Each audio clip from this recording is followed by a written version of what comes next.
Hello, Internet.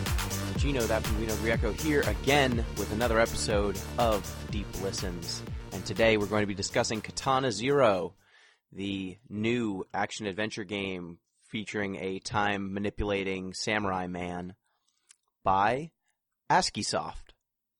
And to discuss Katana Zero, as always, I am joined by Pete, the Blade Busby. Hey, what's going on, everybody? Excited to talk about this game. It wasn't exactly, Seven Samurai, but, I guess what could be, really, when you think about it. There was only one samurai in this, so... It's true, so it's 1/7 as good. Which, yeah, that might actually be the correct math. This week's fun fact is about giraffes. Yeah, I know. So this comes from an article by Wired. It's just titled, "What Does the Giraffe Say?" This was back when "What Does the Fox Say?" was popping off, I guess. Okay, good. But for a long time, scientists didn't think giraffes made any noise because they thought that their larynx were too long for them to push enough air forcefully enough against their vocal cords. So nobody really thought giraffes made a noise. Turns out, though, they hum. So at night, when the sun goes down, giraffes hum. What they hum about, why they're humming, we really have no idea. Because during the day, giraffes pretty much communicate through nonverbal visual cues.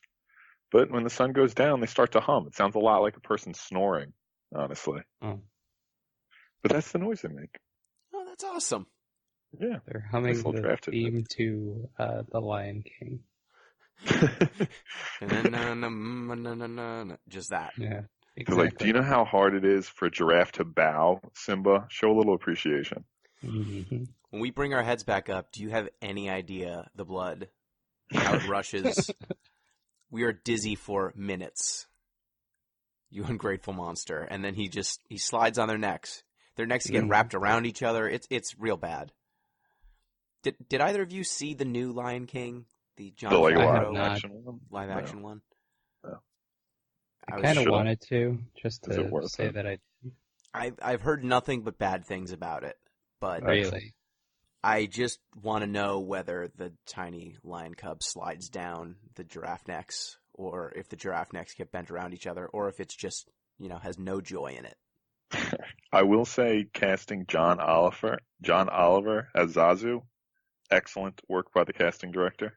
And Billy Eichner as Timon, another great get. That is a good get. Mm-hmm. But the rest of it seems just way too close to what actual animals look like, and that's not what I went to The Lion King to see as a small child. Also, I didn't choose to go see The Lion King. Someone else chose it for me. I'll watch it and report back next time. Excellent. That other voice you hear is M, the Zero. Oh. Well, one of you's got to be the Katana. Oh, I see. Zero. Well, Zero is the main character. Oh, is that the main character's name? Yeah. Okay. It's what he goes by. I don't know if he's ever actually referred by name. Oh, okay. I had a feeling it was sort of like a Weapon X sort of deal. Yeah. Like how Wolverine goes by Weapon X sometimes. Mm-hmm. Yeah, that makes sense. Or like Gilbert Arenas is Agent Zero.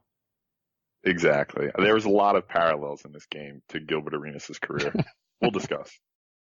That'll be later on in the show.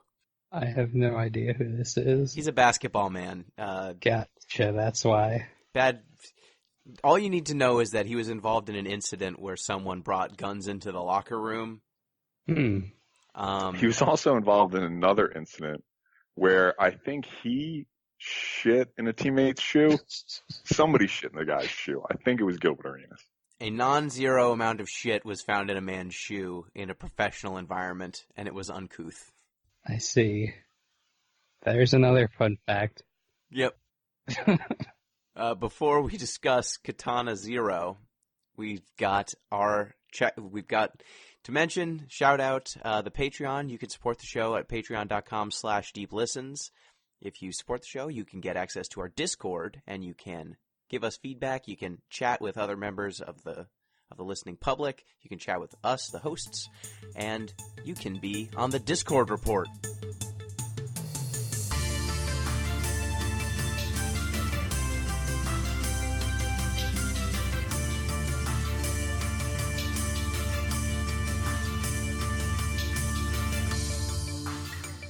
this week on the Discord report, we're still talking about Pokemon a lot. Talking about a lot of Final Fantasy.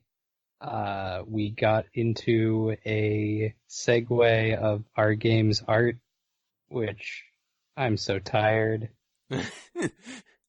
We had someone reach the part of Kingdom Hearts 1 where a man becomes a boat. Yeah, the ending of Kingdom Hearts 1, and they were shook. And I was re-traumatized. Very rattled. It's an experience to be had at least once in your life.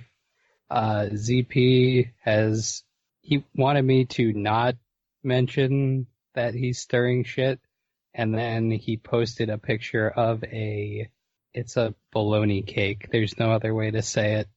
It's a cake, it's made out of bologna with ranch cream cheese as the icing. Isn't there Cheese Whiz on it, too? There is also Cheese Whiz on it. I hope this person is imprisoned. Have they been executed yet? When's the trial? I could not say the status of this horrible human being if it was in fact a human being who made such a terrible thing. I didn't click on it because I didn't want to be tracked because it's clearly a honeypot. Yes. It's in Discord, so the picture shows up and you have to just look at it, and it's awful. There's so many layers. There's so many layers. Patreon subscribers just dropped by like 30%. Fuck. Nobody wants to get on the Discord if this is what they'll have to see once they do. Just mute the food channel. Yeah, mute the food channel immediately. And mute ZP if you can, because he'll probably post it other places. He has. It's bad. Sorry, ZP. But the Discord's good, and you should support us and get in there. Yeah, we're having fun. You can also send feedback at DeepListensPod on Twitter, deeplistens.libsyn.com. We've got our comment sections, and deeplistenspodcast@gmail.com. We don't have any emails this week, but you can write in if you want to. Which then leads to the newest segment that I have thought up. And it goes as a little something like this.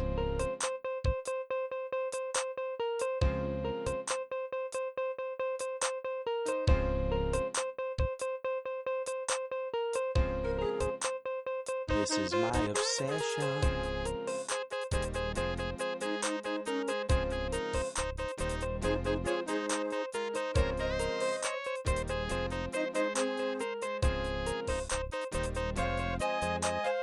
Hi, it's time for Gino's Obsessions. Soulful. So, my obsession for this week is the new movie. Well, I guess it's new to Hulu. It came out earlier this year. Booksmart. It is a comedy. I would describe it as like Superbad, but with two teenage girls on the eve of graduation instead of two teenage guys. And instead of trying to get lucky at well, no, they're both trying to get it on at a party, just like in Superbad. But I would say it is more grounded. It is every bit as funny, and I think it's just very well made. It didn't have much of a stay in movie theaters. It got very minor release. Olivia Wilde actually directed it. Oh. The film is excellent. I watched it last week, and it's really good. I'm probably going to watch it again in the next week or so, because it is very, very good. So Booksmart, you can watch it on Hulu. It is available, commercial free because it's a movie. Have either of you heard of it? No, I haven't. The name sounds familiar, but, this could be one of those fake memories, Yeah. It stars, let me get the full cast here, because I am bad with names. Beanie Feldstein, and Caitlin DeVere. But Lisa Kudrow's in it, Will Forte's in it, Jessica Williams is in it, Jason Sudeikis. A really good cast. Good cast, yeah. Mm-hmm. Yeah, they all have bit parts. It's mostly just following these two girls as they are graduating from high school, realizing that they have been as straight-laced as possible because they think that this is what will get them into a good college. And then they realize that all of the kids who partied and had a good time also are getting into good colleges and are not just going to be burnouts. It sounds like a better version of Cock Blockers. Blockers? Blockers, yeah. Well, I mean, they put that picture of the rooster. Yeah, that's true. But this one, it is not centering the parents. It is centering the two kids primarily. So they're just realizing that like their parent, all these people who picked on them and who did not invite them to things are actually all going to good schools as well, and they're going to have completely acceptable lives. And they realize that they spent 4 years kind of shitting on people and not having fun, and the payoff is not as big as they had hoped. So they're trying to make up for their 4 years of not doing anything by going to a party. I hope nothing weird happens at this party. I'm sure it'll be like just normal. Yep. No antics will occur. No shenanigans. No nothing. You should watch it. I don't want to spoil anything, but it's very funny. It's really good. I'm always looking for something to watch on Hulu because I have Hulu now, and honestly, nothing has jumped out at me on it. Yeah, there's a lot of old movies on Hulu, but yeah, this one, very, very good. I was not able to catch it in theaters because like the nearest movie theater that was playing it when it was in theaters was like a half hour, 40 minutes away, and it was only there for like a month, if that. So I could not make it out. But now you can watch it whenever you want. So Booksmart, check it out. It's a really good film. So without further ado, I think it's time to discuss Katana Zero. And Em, since you chose this game, please explain what it is. Katana Zero is a 2D action platform game published by Devolver Digital, who you might have heard of, perhaps. The game is on Switch, and it's also on Steam. It is a game where you are playing as this katana-wielding assassin who I guess is called Subject Zero. He is an assassin who completes contracts given to him by his psychiatrist, who is exactly who you want to be, Your handler? Hiring you out to be an assassin, who is also supplying him with drugs called Chronos. And this is a time-altering substance which allows him to slow down time and predict the future, which is just a way of them working the repetitive nature of the gameplay into the actual story. Yeah. Yeah, the Chronos triggers an ability to move through time. Mm-hmm. And that allows you to... instead of you dying over and over and over again, you're ostensibly just plotting out what you're going to do, and then the one time where you succeed is the way things actually go. Though it's unclear, you actually go forward in time, die, and then go back, right? From story purposes? It seems like it, yeah. I mean, during one interrogation scene, the guy says, whatever, you're just going to change this anyway. Mm-hmm. So yeah, it seems like it. Yeah, it's a little ambiguous whether you're seeing the future or you're living the future and then going back if anything goes bad. Mm-hmm.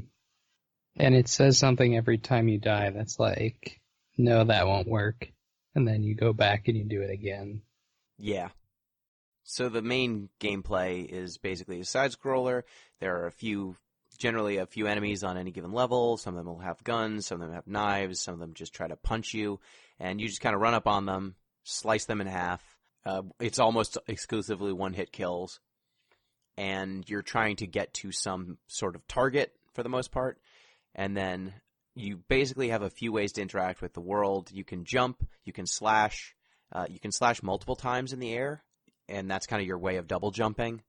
You can slow down time, which lets you react to certain moves as effectively as possible, and then you can pick up some objects in the environment and throw them, and those will also be one-hit kills if you hit. Weird amount of cleavers just sort of lying around this world. I don't know when this like cleaver littering started, but it's rampant.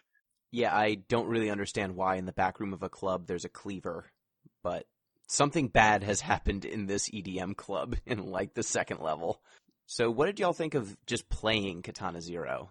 The traversal, the fast twitch action. This game's hard.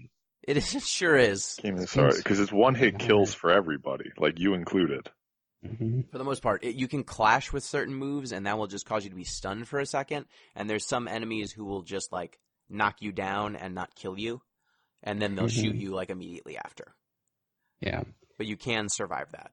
Yeah, you get knocked down, and then the animation to actually stand back up is kind of long, so they usually have time to just like pop you while you're on the ground. Yeah. Is there a way to just quick die that I didn't find? To just reset? I don't think so. I didn't see like an explode button. Not that I know of. Yeah, I found myself in a bit of a Outer Wilds situation where I could not find the kill myself button, so I was just braining myself.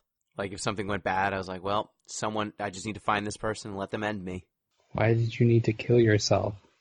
Sometimes I used items badly, and I knew that there was no way I was going to be able to make it through the level, and it was just faster. Because, like you said, like, this game's very difficult, the action's very quick, and sometimes if you throw an item and it just misses for some reason, or you misclick and you've alerted multiple enemies, it just leads to you technically not being dead, but clearly that item was what you needed to progress properly. So I can try and slop through it, and that's generally what I would do, but it was very clear that was not going to be my successful run. Gotcha. I don't know. I don't think I fell into any of those situations. You are a sword man, so you got a sword. So you should be able to handle if you mess up one kill. Like, you throw the item wrong and it doesn't hit the guy. I don't know. I don't think I aggroed, like, the whole room at any given stage. There were some times where there was a level that was supposed to be a stealth level, I think.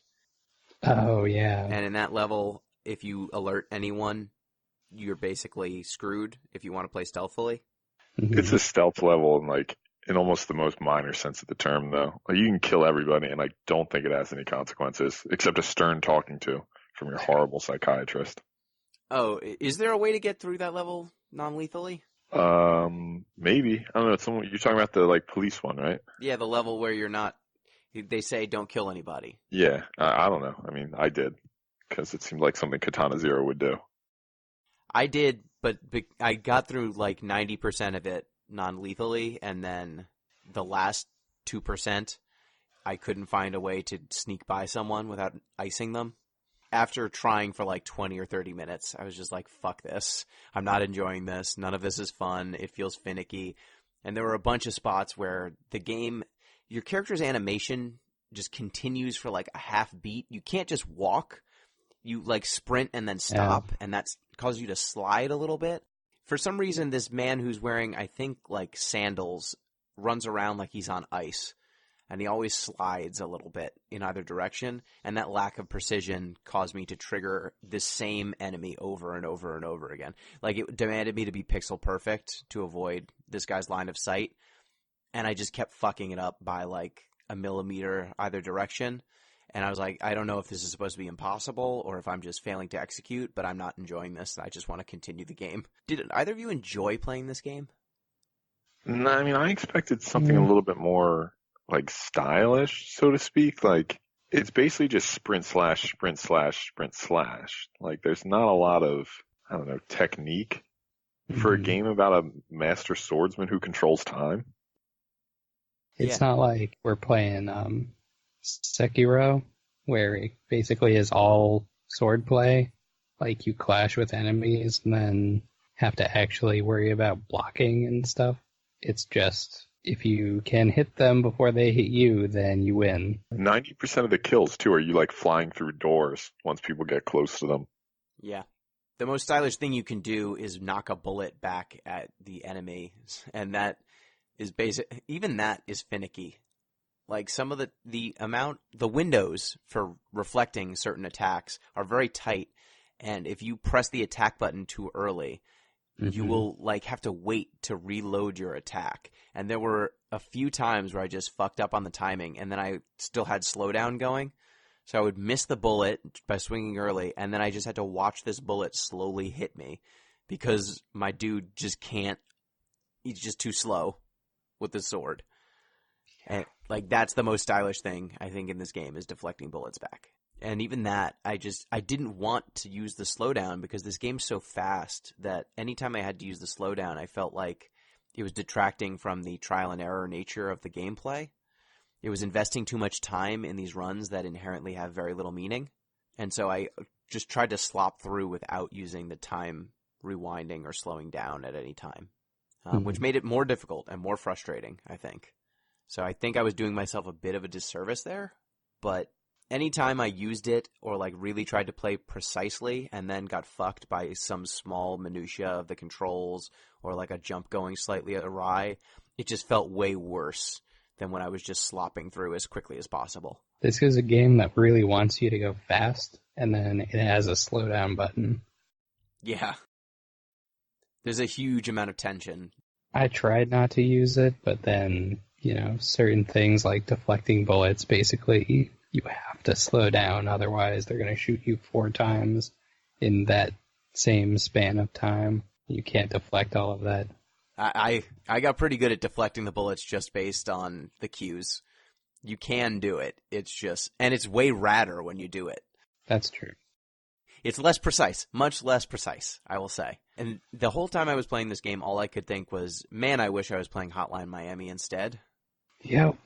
This game might be, it's not derivative because the gameplay between Hotline Miami and Katana Zero is, other than the extreme violence and some of the like throwing weapons and kind of one-hit kills on everything or almost one-hit kills on everything, it's actually a pretty different game than Hotline Miami. It's side-scrolling instead of top-down, but both games are just like, I'm some sort of monstrous assassin who's running through this Technicolor, and again, it's like almost Miami Vice tone and setting and color palette, running and butchering my way through this place as fast as possible, and the game is almost run-based, where you're just constantly going over and over and over and over again trying to find the one perfect route through this level. And both of them also have a lot to say, oh, you're doing violence, but what's that violence doing to your soul? I mean, the whole game, I'm not surprised that there's all this overlap. The whole game's sort of a weird amalgamation of like existing pop culture tropes. Like you have the sort of like samurai master swordsman living in the West, the psychiatrist handler, the drug that messes with time, the assassin whose, mental state is sort of unraveling as he goes. None of these are new elements. They're just sort of, maybe the combination is new, but even that seems a bit generous. Yeah, and that's the thing. Like I played Hotline Miami almost a decade ago now. But that game, like the tone, the storyline, the action, the color palette, the pixel art, like almost all of the aesthetic choices overlap with Katana Zero pretty explicitly. I didn't love Hotline Miami. Yeah, Hotline Miami came out 7 years ago. 2012. I didn't love Hotline Miami, but that game was stylish and cool because in 2012, there wasn't much like it that played that fast and that loose. And the music was just incredible. Like, that game just looked and felt like drugs. And this game, it's just a notch or two below it, but it's playing in all the same spaces. I'd say that's fair. Even down to the story, it felt like. Even how you unravel in this game doesn't stand out as much. It's Devolver Digital doing what they do. Like, it's the same company. It's just 7 years in the future. They're still revisiting the same recipe, basically. Yeah. It's a different development team, That's but true. Same publisher. But yeah, Devolver Digital tends to publish a lot of very stylish, pixel arty, 2D action games. And this is another one of those. It's pretty good. What did you think about Subject Zero's Unravelling and the drug Chronos, like these story elements around those? In Chronos, the sort of idea of a drug that, well, first off, messing with time is sort of a paradigmatic thing that drugs do. I mean, that's just something that, all of them happen. But I mean, it felt very sort of Judge Dredd, like this sort of drug that slows down time to the point that it eventually stops. So like the move wasn't new. The sort of idea of it as like a Captain America style super soldier serum, that's a little bit more interesting from like a military industrial complex. And like historically, amphetamines are one of the big reasons like the Blitzkrieg worked for the Nazis. So it's not as if this is coming out of nowhere historically. Were the Nazis all hopped up on amphetamines, just running Oh at full yeah, speed? like constantly. Hitler did so much meth, but like the whole army had like constant amphetamine use. Damn. So you're telling me that the speed of their marches was powered by speed? Yeah, like you can attribute the success of the Blitzkrieg, not entirely obviously, but in part to the Third Reich's use of amphetamines. Damn. I did not know that. Yeah, this game definitely draws a lot more parallels to Vietnam, it seemed like. Yeah. We're basically in a society that is post a invasion from.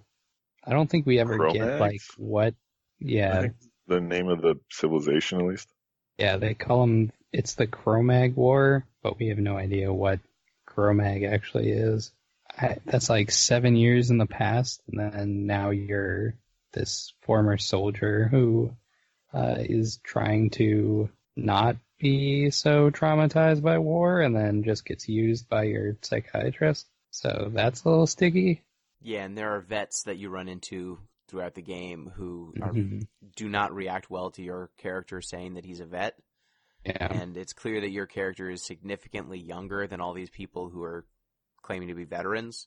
There's some dispute as to whether your character actually fought in the war or is something going on with his memory. And the very first parts of the game involve your character kind of talking through dreams he has, and you can kind of try and interpret what's going on in them. But did any of that seem to resonate with you? Did you get any interesting results from your dream therapy, or did you just tell the doctor to fuck off and give you your drugs? I mean, I tried to sort of unravel what was going on. How far do we want to get? Oh, screw it. We might as well do the whole thing, yeah? Yeah, I mean, this game, it's pretty short. We're going to go full-on spoilers from here on out. It did come out in April 2019, so it's fairly new. But I would say that the story, if you're playing it for the story is there. You're going to be disappointed if you're playing it for the story. Play it for the action game. Go ahead, Pete. Yeah, so you keep having these recurring visions of like this small boy in a hut, and like a scientist runs in, and a soldier with his face in shadow, which, I mean, that should be a tip-off to begin with, really. Comes in, shoots the scientist, initially kills the boy, and like breaks this machine in the corner. And then it sort of evolves over time that like you initially think you're the kid. Turns out you're the soldier who murdered the scientist. Oh no. I know, right? Who saw this one coming? But the sort of meetings with your psychiatrist help you sort of unravel that you're not a good dude, which was, pretty obvious based on the things you did. So there's some interesting sort of selective memory, like changing things. How do your memories influence your present? But all in all, it's a very unproductive lens into PTSD. If Zero even has PTSD, he might not. He might just be sort of schizophrenic from this chronos. I'm not really sure if we could say either way. He is on a lot of drugs, so it could be that. Yeah, I don't know. I don't think I went too deep into the actual, like, dream therapy stuff. But then I don't think you can get very far in that first couple of sessions. And then by the end of it, you get the whole thing. Not exactly surprising. It's alluded to be the first part of something bigger. So yeah. I don't know what the next part will be. There's definitely some sequel setup going on pretty heavily. There's also, I'd just like to bring up the Greek chorus. Mm-hmm. Yeah. So you're confronted by comedy and tragedy. Comedy's wearing a gold mask. Tragedy's wearing a silver mask. He's wearing a silver mask, and they ask you to choose between life or death. I chose life because, I guess I wanted to keep playing the game. Who knows? I chose death because I didn't. What happens when you choose death? You die and it goes to credits. Really? Oh, that's it? Yep. It's just like you just hear gunshots and then it's like credits. It was awesome. I was done. But there's no indication like who. Well, I mean, I guess it's not really what this Greek chorus is. Yeah. So obviously the game's not based on Greek mythology at all. There's no sort of like Greek Aristotelian drama analysis. So presumably these guys are in his head, but they don't really come back. They don't really do much. So I think this is very heavily sequel setup. And they are like scientist-looking guys wearing these masks. They've got on lab coats and they're riding around. So maybe it's the scientist that he killed with these masks, just kind of haunting him. But this Like is an all Ebenezer speculative. Scrooge sort of deal. Yeah, I mean, this is all speculative because this game doesn't really give you very much. These characters just show up and then they talk and then they go away. Yeah. And by the very end, they are like up to something because we do see them in a post-credit scene. But as far as where they come from, what they are doing, we have no idea. It reminded me a lot of Iconoclast, actually, like throughout. Yeah. It's just a lot of stuff happening, a lot of pieces being moved around. This game is probably going to go some places by whatever the next installment is. I think part of the problem is it sort of wants to be Hamlet. Mm-hmm. Like the whole central conceit of Hamlet is like he doesn't really know what to do. He sort of like feels the need to murder his father's killer, but he spends his whole time deliberating about it, sort of having these internal monologues. And that's really the problem when you give Hamlet a katana and turn him into a super assassin. Like you really can't have that sort of internal dilemma, like, oh, do or do not, like, to be or not to be, when you're just sprinting through levels, killing everybody. Like you sort of need to make a choice. Okay, am I going to have an internal psychological vacillating thriller, or am I going to be a stylish samurai chopping bullets and, murking skinny rickies? Yeah, and this game has many moments where the samurai is given chances to have internal monologue, to just feel all the pathos and all the weight of what he's done. But then you go into the gameplay segments where you're not just picking dialogue options, and the only choice you have is knife everyone. There are multiple levels where there's no, at least from what I've seen, there's no way to get through these levels without stabbing everyone. It's not like you can run to the door and just leave. They don't let you leave with people alive. You can't get to the next screen on any given stage without killing every single enemy that's on the map. So, what is the message that we're trying to get here? This is a game where it has a lot of long internal monologues. Not necessarily that long, but, internal monologues where we're supposed to see that Zero is torn, he is racked with guilt, and maybe he's got some redemption that's possible. He's trying to help a little girl who lives in his apartment building. But who doesn't exist, it turns out? Or does she? Yeah, I mean, she very clearly... Stuff is weird from as soon as she shows up. Like, it's unclear that she ever existed. He's clearly... Something is going on in his mind, trying to make good and trying to be a better person. But the game gives you one verb with which to interact with the world around you, and it is stab. That's all you can do. You can dodge and you can stab. I don't really question the story that much or get too involved with it when you can say whatever you want, but at the end of the day, the only thing you can do is kill. Can we talk some too about the fact that the guy's a samurai specifically? Yeah. Well, or he's a sweet cosplayer. Half the people thinks he's just a cosplayer, and they're like, "Oh, sweet bathrobe that you're." Which seems culturally dismissive, but like maybe that's appropriate for the sort of post-warfare jingoistic environment that we're existing in. The West in general and science fiction specifically has like a weird sort of relationship with samurais. So there's already this idea that like katana are near mythical swords that are basically like lightsabers that can cut through anything. And then there's this sort of question of like, are the samurai and the skill of the samurai is a more sort of civilized gentleman warrior. And it creates this whole sort of, so Edward Said talked about this thing, Orientalism. Mm-hmm. It's the way the West defines a non-existent space called the Orient as a stand-in for the East as a means of controlling it. And it seems like the samurai in science fiction is a way to do that. It's sort of setting up like the intellectual warrior genius, basically nerd with a sword who just kicks everybody's ass. It's weird. Science fiction does this a lot, honestly. It sure does.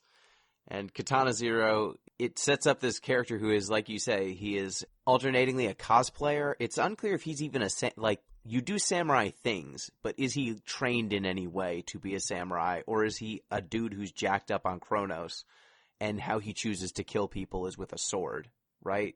I mean, do we ever really get the sense that he's up until the point where I got to where I chose death, I did not get any clarification on whether my dude was a trained assassin in the way of the blade. As long as you've got Chronos, you can pretty much knife people however you want because you've got infinite time to play with. Mm-hmm. He does. I honestly, like, he just rents a lot of samurai movies. Yeah. So it seems like he just picked up on the same cultural archetype where it's like, oh, if you shoot somebody in the head, that's barbaric and gruesome. But if you kill them with a samurai sword, that's elegant and craftful. Dope as shit. Skilled. Yeah, like it's somehow better and more moral way to do things. Yeah, and what I took from all the bathrobe comments and all the cosplay comments were that I don't think our Zero is actually a samurai. Like, I think he's in a bathrobe. Yeah. I don't think that people are being dismissive or overtly racist or, insensitive to his attire. I think he's a dude cosplaying as a samurai who's jacked up on drugs.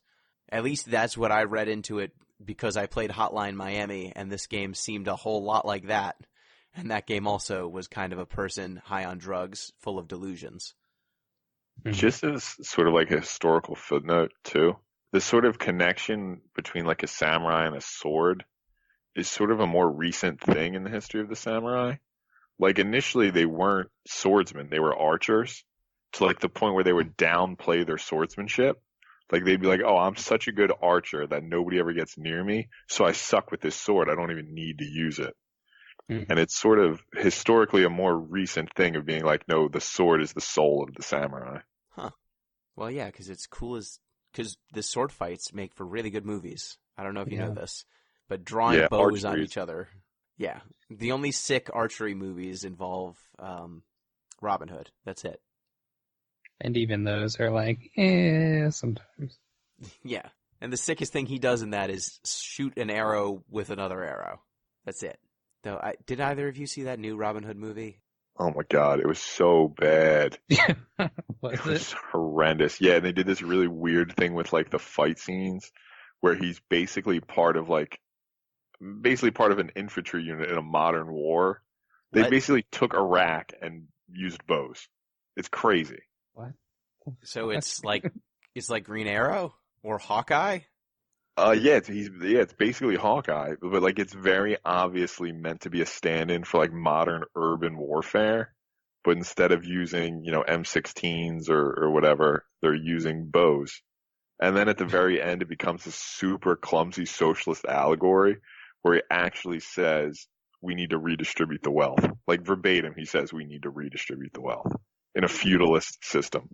It's crazy. That's kind of what his deal is, though? It is, but like he shouldn't understand socialism. You can't understand socialism when capitalism won't be invented for another 400 years. That's fair. He can do the socialism. He just can't say we have to redistribute the wealth because that's so on the nose. Yeah, it was too much. The whole thing was chaos. It was a horrible movie. Does Friar Tuck just say like, yo, Rob, we got to crack these skulls or something? Is it that level of bad? Honestly, I'm not even sure if there is a Friar Tuck. Shit. Or I don't think there's a Little John either now that I think about it. Unless I can't remember what Jamie Foxx's name is in that movie. Maybe he was Little John or Friar Tuck somehow? I don't remember. I think he's Little John. I want to watch the Disney Robin Hood now. That's where available. He's anthropomorphic fox. Yeah. The best adaptation there is. It's available on Disney Plus. I don't have a Disney Plus. Can I get your Disney Plus info? Only $6.99, or is it $4.99? Very cheap. I don't know. On Listeners, Verizon, go out you can buy get Disney Plus. You can get it for free with your Verizon subscription. That is my access to it. What were we talking about? Katana Zero. This game's okay. It's all right. I didn't want to play more of it after a few hours. I just kept getting frustrated because this game falls under a category of game that I feel is well established as upsetting me throughout our history as a show. I generally get frustrated with these hyper difficult 2D action games. What was the samurai one Billy had us play? Fury? Yeah, there was some like decent overlap between this and Fury. Decent overlap between this and Fury, between this and Game of the Year, Valda's Story, Abyssal City. overlap with this and Iconoclast a little bit, like a bunch of these 2D pixel arty games that we've played over the years, and I tend to bounce off of them after a few hours every single time whenever they decide they want to get difficult. I'm usually with it for the first 2 hours or so, and then they're like, hey, what if we threw in way more enemies? I'm like, well, great. Now I just need to replay this level 50 times instead of twice. I will say, so in one brief and shining moment in Katana Zero, did any of you guys stand around long enough to see the Skinny Ricky initiation ceremony? What? What? So, like, No. there's some genuinely funny, like, scenes in the game where, like, the enemies are speaking to each other. So the really, like, small one with the pompadour, they're called Skinny Rickies. So there's this initiation scene where they're introducing a new guy, and to get in, he has to chug this beer. But the like guy who's doing the initiation has this great line where he just goes, "You're no longer a slender Richard. Now you're a skinny Ricky." It's just like, yes. It's my favorite part of the whole game, and it didn't even involve me playing it. Why is great. that always the best? Like, I was listening to a review of the new Star Wars game, Fallen Order, and like the stormtroopers also do that, like having dialogue when they don't know you're around, and it's the best part of that game. Like, all games should just do that. Don't even have any gameplay. Just let me walk through like a base and listen to everyone's conversation. Do you think it's from Red versus Blue? Like when that was real popular, like in Halo's heyday? I don't know, maybe. I like a little bit. The idea of the grunts just having a little bit of personality. I think they put it into actual Halo games too at a certain point. Where Yeah, I think eventually they started to. They did. The grunts would talk to each other while they were waiting for Master Chief to come and murder them. Okay, yeah, I am now looking at the IMDb for Robin Hood 2018. Yeah. Jamie Foxx is Yahya/John. So I think he's Little John. Okay, yeah, that makes sense. And then Tim Minchin is Friar Tuck. So these people are there, but apparently they made such a big impact on you that you can't even remember that they were in the movie or what their characters' names were. So It was probably a rage blackout. I was just so furious. I couldn't remember. So do we have anything else to say about Katana Zero? This game reviewed very well, and Yeah. I think that it definitely makes sense to me. It seems like it's for a very specific type of person, and that type of person would be the person who would ask for the review of Katana Zero, and they would love it. Yeah, like, I'm glad this game was not longer. If it was like anywhere from like the 6 hours that it was to like 10, I would have gotten just like pissed by the end of it. It was like the perfect length to not be like arduous. I think if you set up a graph and on the y-axis it said love for Katana Zero, and on the x-axis it was number of actual katanas this person owns, you would see a pretty high correlation coefficient. Like, I think it would be a near perfect diagonal line. That makes sense. I own 0 katanas. Mm. Which makes, you'd think that would make me the target audience for Katana Zero, as the person with 0 katanas, but no. No, it's a paradox like that. It's very confusing. Honestly, 100 katanas is what you want. And you said you wanted to mention Game Juice. Yeah, so I'm not sure if this is an actual term that people who play games use. I do not. Yeah, but Does this have anything to do with Gamer Fuel? no, this is not Mountain Dew? This is not Mountain Dew. So when you are making a game and you want it to look more stylish, basically in a game production program, you are just working with squares, objects of some sort. You want it to have like reactions when the player pushes a button, and you want there to be a flash when the enemies are hit. This all falls under Game Juice. So if when I was at the game center, the instructor wanted you to like zhuzh up your game a little bit more and have it more responsive, it'd be like, this needs some more juice. So that would be stuff like screen shake, Yeah, it's all the stuff that makes a game like Lens stylish. flare? Would lens flare count? Yeah, I would put that under there. It's After like all the images. extra stuff. Yeah, the after images are definitely in there. It's the stuff that makes it like stylish as opposed to just like a block hitting another block. So this game is chock full of that.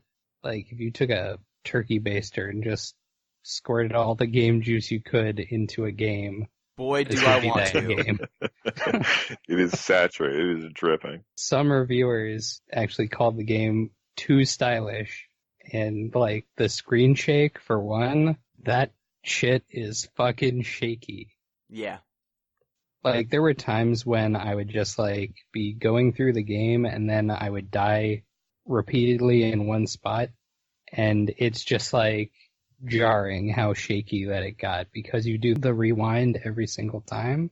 If you are also dying as often as I do, then I would have to reset very like frequently. So at a certain point it just like looked like shaking. Yeah, there is a seizure warning at the beginning of this game, and Oh, it's for a good. reason. I believe there is a, like, hey, heads up. Yeah, there is. There definitely should be. Which usually not a good sign, if I'm being honest. I've never been like, oh yeah, this is about to get good when I see that. Can't wait to see if I have a seizure or not. Yeah, this game, it loves its teal, it loves its pink and purples. It looks like Hotline Miami because it plays like Hotline Miami. There's a lot of like retro aesthetic too. Like there's VHS tapes. Just like Hotline Miami. Yep. Yeah, I mean, I was going to say Snow Crash. It's just like a science fiction novel that has a lot of overlap with this game. Same general idea, I imagine. Yeah, if you need another game that seems like 80s futurist, enjoy. It's that. It's more of Here that. you go.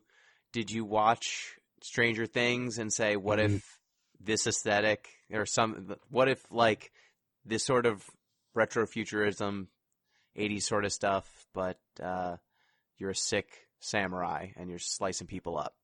Maybe if you grew up in the 80s and were like, wow, I want to play a video game that looks like stuff used to look like. I really want to play a modern 2D side scroller, except I want it to look like it was made 30 years ago. But it's clearly, like, there's a level of craft here that couldn't have been done necessarily 30 years ago. It's just, all I can say about the stylishness is that there were a bunch of times where I was playing this game and there was a laser beam that I needed to dodge roll through, and I needed to be pretty much exactly in the right spot so I could dodge roll through them without dying. And multiple times I tried to run towards it and stop before needing to dodge roll, so I had the distance measured properly, and my character would continue to slide into the lasers. Your character is super slidey. It's a problem at a lot of points, particularly with those lasers. Just a nightmare. I just, it stopped being fun towards the end for me. So that's Katana Zero, unless someone else has something else to say about it. It's not a bad game. It's just not, it's not for me. Pete, this seems more up your alley. Yeah, I mean, I was enthused about it initially, to be honest with you, but I think they're trying to like toss so many, not irons in the fire. What are things in the air? They have so many balls in the air in anticipation of like multiple chapters that none of it really impacts much. Yeah, I agree with that. It's a lot of stuff in a very small package, and it's trying to do what I keep thinking of Iconoclast, honestly, which tried to do like 10,000 different things. This is far less, but it's still like a lot of components all moving together in some direction that we don't even fathom yet. Yep, and, you know, this doesn't have as good of a snuff film in it as Hotline Miami does. But that's not to say that this game does not have a snuff film in it, because of course it does. This game's also, like, noir as shit. It is.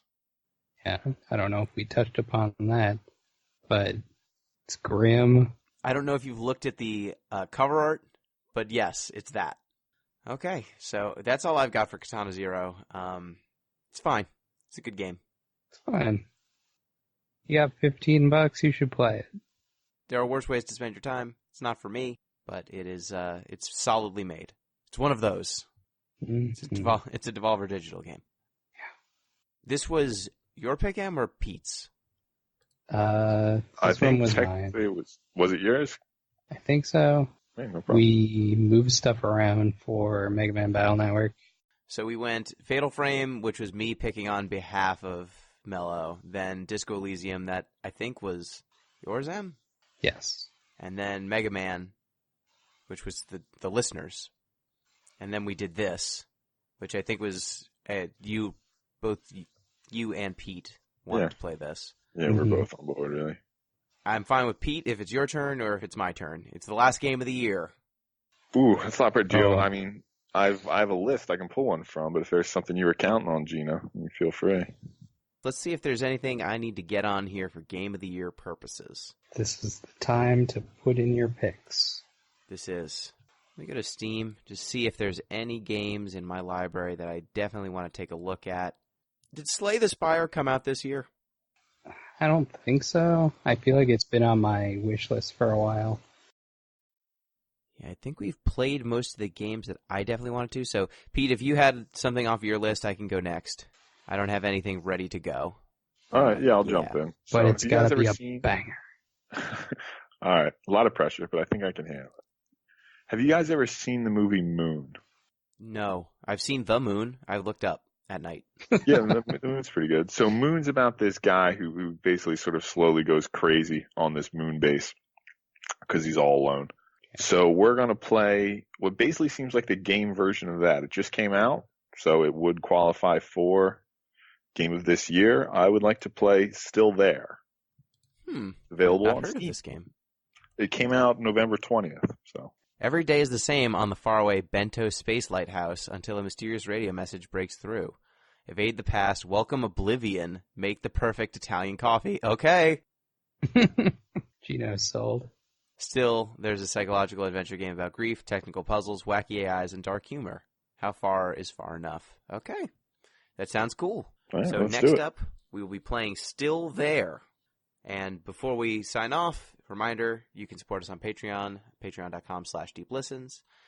You can email in, get in your comments at deeplistenspod on Twitter, deeplistens.libsyn.com. We've got our comment sections, and deeplistenspodcast@gmail.com. So thank you, Pete. Yep, like we said, pretty solid game, but maybe a little disappointing for what we were hoping. Thank you, Em. Thank you. I made the mistake of looking at Twitter while we were trying to decide our game, and I see I Am Jesus Christ. Oh, yeah. I thought about it. Can we put that on the yet, list? but I did Not think yet. about it. I don't want to pay for that. That's fair. Thank you for having me. Katana Zero is certainly a game that you can play right now. It's pretty good. Pretty good. Not our thing, but you might like it. And just a reminder, we've got coming up real soon the Game of the Year podcast. So if you have any takes, any hot takes for the Game of the Year, it's coming up. And there has been some debate in the Discord about whether games that have won Game of the Years or such that we have replayed because there have been re-releases are allowed or eligible. So why don't you write in and say whether Magic Pendulum, since we played it again this year, is eligible for awards, or whether Final Fantasy VIII is again eligible for awards because the re-release came out. Go ahead. Help us decide. So till next time, thank you, listeners. Peace.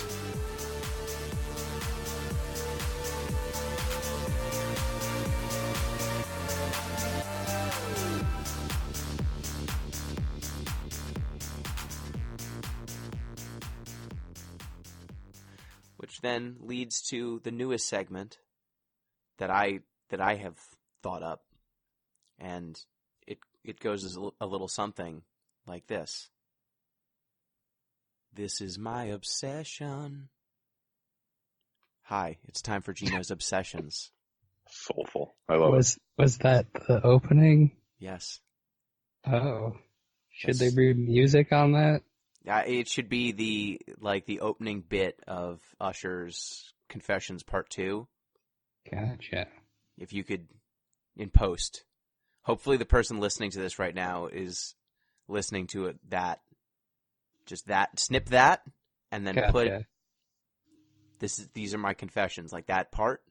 Mm-hmm. There you go. Okay, so they won't hear any of this, right? Well, you decide. Leave it in. I like it. Leave it in. I am gonna decide.